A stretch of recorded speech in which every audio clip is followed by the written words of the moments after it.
Hello, I'm Dr. William Berger, founder of Northeast Medical Practice in Great Neck, New York on Long Island. We are a primary care, weight management, and aesthetic medicine practice.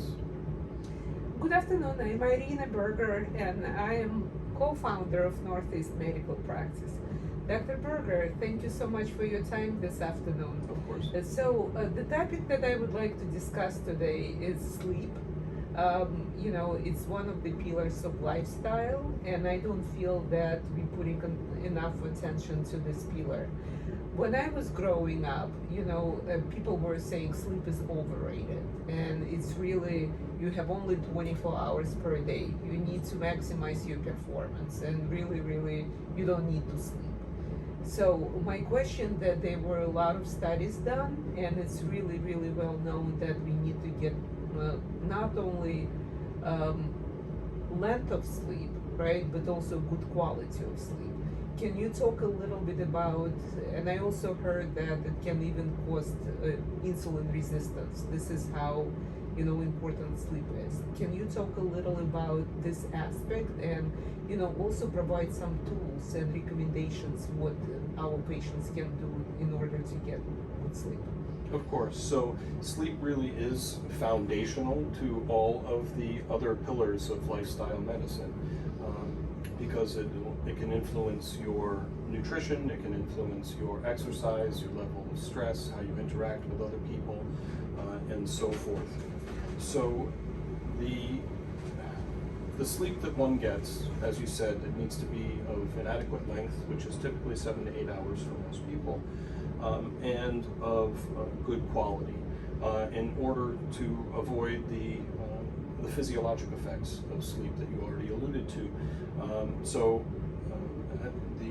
As you mentioned, there have been studies that have shown a tremendous effect on blood sugar with sleep deprivation.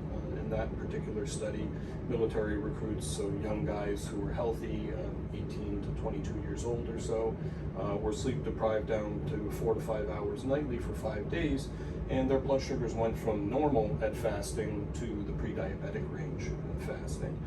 So it has a tremendous influence on our physiology, and because any stress on the body, including either lack of sleep or interrupted sleep, is viewed by us from an evolutionary perspective as something terrible happening in the environment, and there might be a famine of some kind. We don't know where the next meal is coming from. That might be an effect of whatever the stress is that's going on. And because of that, our appetite goes up. We tend to make less healthy food choices. We crave for the things that our body knows are going to help put on weight, because we want to have enough calories in storage to deal with maybe a period of not being able to get food. And so it's going to influence your dietary choices and potentially your sugar and your weight. Also, you're going to be less likely to exercise, and you're not going to be able to exercise as well. You won't perform as well and at the same level as you would if you had slept well. So the other side of the coin, exercise, is being affected. You tend to be more stressed and irritable, and chronic stress also has the same kinds of effects on blood sugar and weight. And the social connection is one of the pillars of lifestyle medicine too, and of course we all know that we tend to be much more irritable and can affect those kinds of relationships as well. So what can we do, and how much sleep should we get, and so forth. So on average, 7 to 8 hours is what's recommended for most people. There are outliers on either side of that average, but in general, even if a patient comes in and says, oh, I only get 5 hours or 6 hours and I feel fine, it's very common for us to see blood sugar issues or other metabolic abnormalities on their labs, despite the fact that they feel well, and those abnormalities may be influenced by their lack of sleep. So what can we do? First of all, we need to ensure that we have what's called good sleep hygiene. And the basics of that are a dark room, a quiet room, but also decreasing screen time, because if you've ever seen video footage of the screen of a smartphone or a laptop or a television, you'll see that they behave like a strobe light. And that flashing tells the brain it's daytime and not time to sleep. So switching to a print book or some meditation or things like that in the hour before bed can be really helpful. But of course we also need to rule out other things or treat other things that could be influencing sleep. So, people who have chronic insomnia, in addition to the sleep hygiene, and rather than going to medicines for sleep, cognitive behavioral therapy for insomnia, it's called CBTI, is really what's recommended as first-line treatment for insomnia. And I may refer to a therapist who's trained in CBTI for these patients, and rather than thinking of some of the medicines that people use for insomnia.